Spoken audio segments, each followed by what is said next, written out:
Okay, dili gabay na makikilala na itong magkauban ang atong tigpawapa sa Misamis Occidental Provincial Police Office, si Police Captain Desiree Rilos. Labot sa mga nagkaning impormasyon, ika sa Misamis Occidental PPO dili gabay na. Ma'am, may adlaw o kamusta?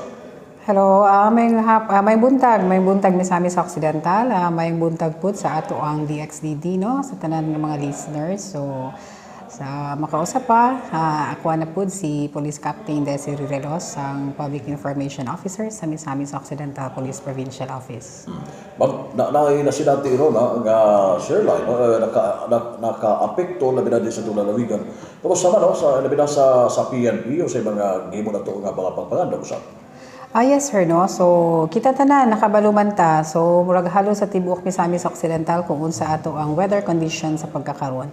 So amo lang gyud ipahibalo sa tanan nga ang Misamis Occidental Police Provincial Office. So mayon ko tibuok Misamis Occidental Police Provincial Office kauban na ni atong mga cities o sa atong mga municipal police stations. So ready, andam gyud ang mga kapulisan, no. So naatay mga RSSF, no, reactionary standby support force. So ready gid sila kay bitag ready, no, standby ready sila kung unsay mga eventualities ug kinahanglanon, especially sa ato ang mga municipalities nga nagkinahanglan og tabang. So kabaluman ta nga ang kapulisan nga bisag unsa nga mga panghitabuan naa kanunay ang mga kapulisan, ready mi dayon naapod mi nga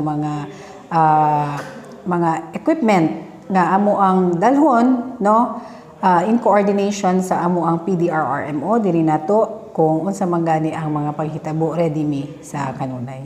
Natay 119 ka mga RSSF sir, no. So sa tibuok Misamis Occidental Police Provincial Office na siya. So sa pagkakaroon na atay 22 pa nga ato ang na-deploy dito sa ato ang sa Ozamis, so sa Tudela, sa Sinacaban, Jimenez o sa ato Aluran. So siguro namin mga sitwasyon na well-trained ba po na ito mga PNP? Yes sir, yes sir. So actually, datay mga trainings na inana. So ang ato pong mga RSSF nga ato ang mga gi-assign, no, nakabalo na gid pud na sila dayon amo lang gyud kanunay instill ang presence of mind kay kana bitaw mutabang taog tawo syempre ato apong ginahanglan natay presence of mind nga ato apong kanunay ta ba nga ato pong hunaw-hunaw ato ang mga kaugalingon kay unya og sige ra pud taog nagtabang sa tawo nang kita pud ato pong napasagdahan kay daghan bag mga panghitabo nga ang mga nitabang hinuon mao na hinuoy na nabutang sa peligro. So gikuan gid namo na sa ilaha nga naagi presence of mind, no, o magamping pud sa ilahang mga kaugalingon. How about sa mga ekipo ninyo in the response sa mga calamity, disaster, gano'n? Yes sir, actually sir, ready pud ta sir na sa atong natay mga equipment inguna para sa atong search and rescue. So naa sa ato ang supply office, no, doon man atong supply office na diha. So equipped pud ta sa mga equipment kung kinahanglanon ang ato ang tabang, no.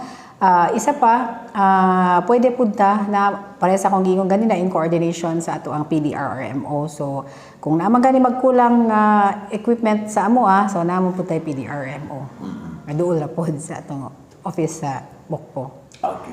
Sige, salamat kay labot diya naman at least andam sa kanunay ang PNP. Yes. And doon seminar, no? Hindi pa hikayod karon, no? Yes, sir. About sa mga maintenance ninyo, no? Kung sa may update, ano ba? Yes, sir. So, sa pagkakaroon, no, naatay seminar na to nga preventive maintenance of service vehicles nga issued sa ato ang mga kapulisan. So, nindot ni siya nga seminar kay bisan pa ingo nga ang atong mga participants ani mga drivers sa ato ang mga lower units, no, mga drivers sa ato ang mga city and municipal police stations apil na pud ang mga first ug second PM sa tanan actually og naapod tay mga drivers pud nato diri sa Misamis Occidental Police Provincial Office.